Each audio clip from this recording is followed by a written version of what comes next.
Hello everyone, I am the Om Connoisseur, and I am here with Insane Bardock. We've just finished watching episode 4 of season 6 of My Little Pony Adventures Magic, aka On Your Marks, and we're here to share our thoughts. I just want to apologize in advance for any lag with my mouth and everything.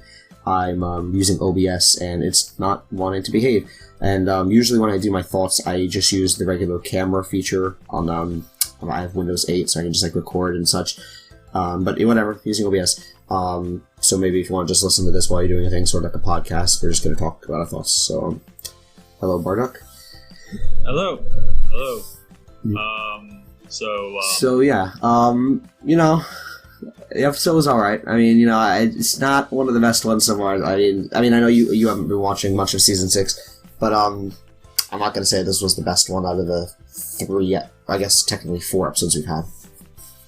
Well, I mean, I guess it wouldn't, but like they still did pretty good on the animation. Yeah. As well as like the voice acting in the song was nice. Oh yeah, the song "On My Own" was nice. But in terms of the story, it was not really played out. There was a lot of forced moments, in my opinion, and there was also a lot just like moments that we can't just let slide, how it went from Apple Bloom being like crazed and like trying to do all these like fun things on her own without the other two, and then immediately just like, oh, I didn't mean we're deserting you, and then she's like, oh, okay. No, Apple Bloom, you have an issue. Don't just like Apple Bloom this episode was so inconsistent with her emotions. Mm-hmm. Because when I saw them open the door to the clubhouse and have those activities scattered all over, and she's just sitting in the corner looking back at them with like a crazed look, I honestly got like a creepypasta vibe. Yeah. But then when Scootaloo and Sweetie Belle told them that we're not abandoning you, she just flipped her emotions. Her emotions did a complete 180, just like that. It was just so inconsistent. I will say I like the bulk biceps scene though. That was comedic, but at the same time it also was relevant because even though Bulk was portrayed as rather unintelligent, they still helped him to do something new. That was a good scene. I want to say, and I know I was planning maybe to go in order of the episode, but it doesn't really matter.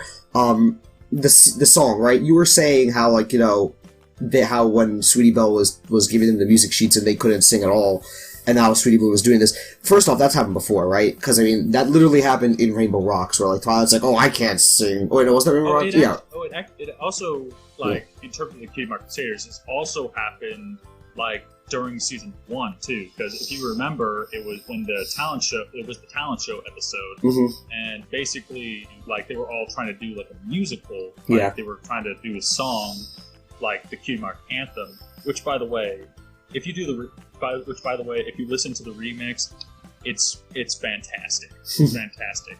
But the thing is that Sweetie Belle is the only one who could sing, while Scootaloo and Apple Bloom, Apple Bloom could sing, but Scootaloo is way off key. Yeah. Now, what I was saying is that, right, first off, a lot of the characters actually have good voices, just in general. And so do the CMC. But first off, obviously they were laying it on thick with the whole that music sheet with all the notes and everything. But I actually wonder what that is if you played it. I wonder what it was. Because it's got to be a human song, right? So if it is, it's oh. What I was saying is that Apple Bloom's song was, I'm gonna say, in her head. There's 2 different types of songs at least in the show, right? There's an actual song that you're singing possibly about what you're doing and you're actually doing it, but then there's a more reflective song where if you listen to the lyrics, it's basically what you're thinking in your head. This was that second song, she's if you she's basically just reflecting, saying I'm trying to have fun by myself or whatever, and it's not working, I'm still down. That's a reflective song. So in terms of she now sounds great, this song is in her head. This is what she's thinking. So basically all the songs that they're talking about on their own, it's basically the same form as a soliloquy.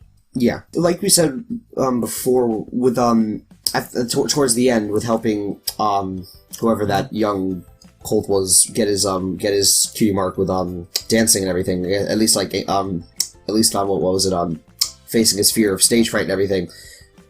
I know that Scootaloo was really the main character in this episode, and she did help him, like, overcome his fear by saying, like, he couldn't do worse than I could, and Sweetie Belle... Scootaloo? I meant Apple Bloom. I'm sorry. And that was, like, a really good... That was, like, a nice thing to say. And, even if Apple Bloom was sort of the main focus, Sweetie Belle and Scootaloo did help, at least, even though Apple Bloom's 180... That was her own emotions, but, like, Sweetie Belle and Scootaloo did knock sense into her, so that wasn't good on their part. Yeah, and also the reason that they became the Cutie Mark Crusaders is because Apple Bloom was terrified because she didn't have the cutie mark.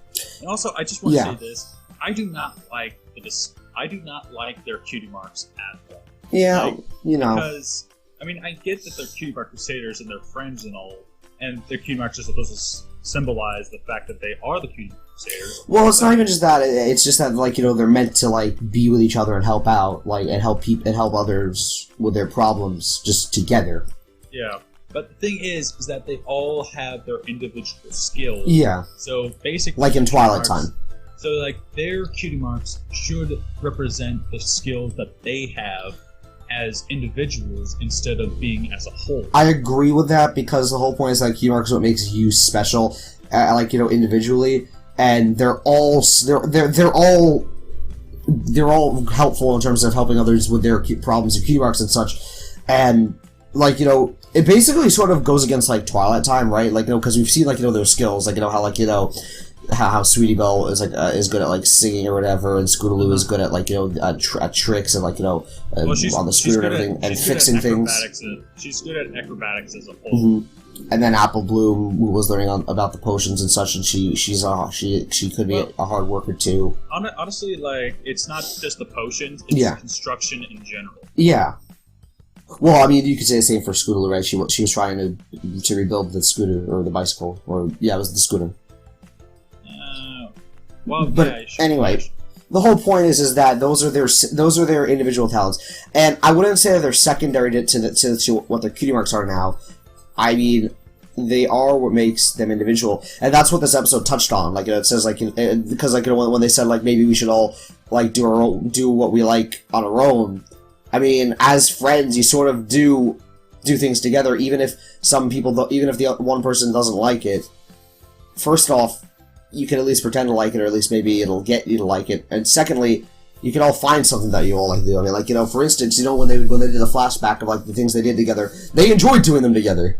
Yeah, but it was all in the aspect of getting their cutie marks. But they still, like they said, they can still do it for fun. Like, for example, remember when they went on, like, the zip line and they got, like, covered in tree sap or whatever? I think that was it. In all honesty, going on a zip line seems like something Scootaloo would do, right? That seems more adventurous. But they all had fun doing it. And let me just say, now that they got their cutie marks, I don't really, like... What I'm trying to say is, like, the Cutie Mark Crusaders, now that they got their cutie marks, they're more boring now. Because, like I said, I think that their cutie marks should symbolize their individual skills. Yeah, but that's a bit too late now, but yeah. Individuals. And, honestly, now that they've got their cutie marks, like, there's no motivation for them to, like, hang out anymore, other than the fact that they're the Cutie Mark Crusaders. Well, you know how, like, with Babs' scene, how in the end of that, Babs was sort of, like, gonna form a Cutie Mark Crusaders in Manhattan, right? I was thinking more along the lines of, and this is why I hate that they sort of dismissed them going on adventures of their own, like, when they pulled up the map. Yeah. Like, I was thinking that their talent could basically be helping others find their cutie marks by forming these, like, sects. Oh, yeah. Oh, hold on. And, like, yeah. First off, and that would also help with the Explore Equestria theme that Season 6 is about, right? You know that? Oh, is that what the theme is? Yeah, Explore Equestria. That's why we had Manhattan again. We're gonna have other things. Yeah. It could work. But it seems that they're not doing that because they just tossed it out the window by saying, "Yeah, I don't think that they're gonna let us do that." Well, why don't you go with them? Maybe next time they go somewhere. I don't know. Like, have your own adventure. Just going back to the episode. If I were to, like, rate it, right? Like, because usually I look at, like, animation, character development, moral, and moral progression. Animation was fine. There was nothing special like the 3D animation for like Timberwolves or something. It was just, it is what it was. It was fine. Character development, I think that there was actually less of a character development. I think that Apple Bloom was just lessened as a character, actually. I mean, sure, we saw more emotions, which is sort of development, but like, just deteriorating. Yeah, I kind of had the same feeling too, because honestly, like, Apple Bloom was always like the happy, like, quirky, like, all she wanted to do was find her cutie marks, and she would do like anything to try and get it. Mm-hmm. But now that she's got her cutie marks, she's lost that kind of motivation and character development. Yeah. And then with the moral, right? I really felt that it was forced, especially when I'm like, basically, you had like the young Colt saying like, "Oh, it's all I've wanted to ever do, and I don't have a cutie mark in it, but I'm so scared to do it. I need help." That felt so forced, and like, that had to sort of do with the moral of like, the CMC being together and helping each other. But yeah, I mean, like, Apple Bloom going off on her own did lead to like her discovering that he needed help, which was good.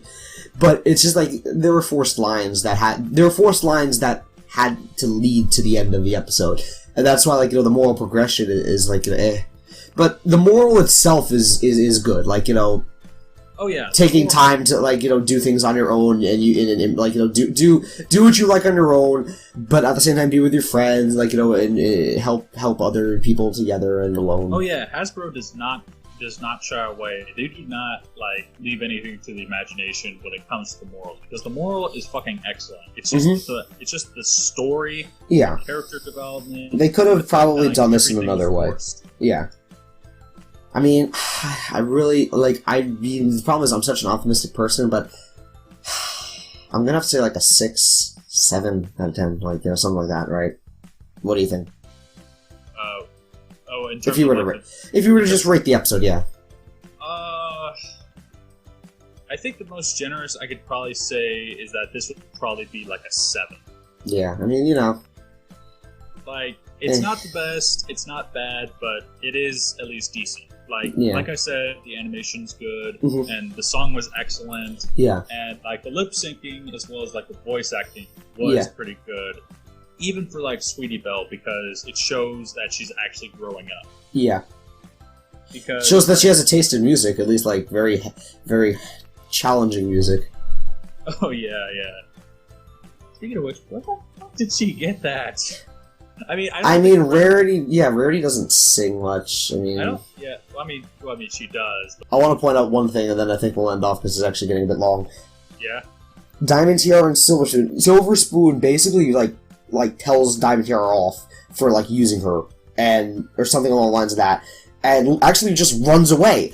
And in the background we see them just like talking and being friends. I would have thought that this would have been like a lasting feeling for Silver Spoon, and maybe there'd be an episode where they help Diamond Tiara and Silver Spoon become friends again, something like that. Even though that was in the background, they could have had any other character besides Silver Spoon talk with Diamond Tiara, and that's not okay, because we've never seen them mend their relationship. Silver Spoon left Diamond Tiara out of rage. I feel like the reason that they did that is because they forgot what they did, and they were just like, I don't give a shit anymore. What do you mean forgot what who did? Like, Hasbro forgot, like, that they did that in Season 5. Yeah, no, exactly. I mean... And so they were just like, something tells me that was, like, unintentional, but it really... That slight thing is a big deal, because we've never seen... Like, they've always been sticking together, unfortunately, picking on the CMC, but they've been sticking together. I'm just as lost as you are. Yeah. I wish I could say better about the episode, but, it's not the best one. But, anyway, to anybody watching, please comment down below your thoughts. I'd love to hear them. I really enjoy just replying and just... Because I want to see what you think of this episode, if you agree with anything. And like you said, we'd like to wrap this up because I am being called for something, so... I didn't know that, but okay. And I was just saying, because I usually try to do, like, 10 minutes. But, anyway. Oh, yeah. I'm the only connoisseur. This is Insane Bardock. I'm Insane, so you don't have to be. And this is Connoisseur. Yes. And we'd like to wish you all a very good day. Yes. Bye. Bye.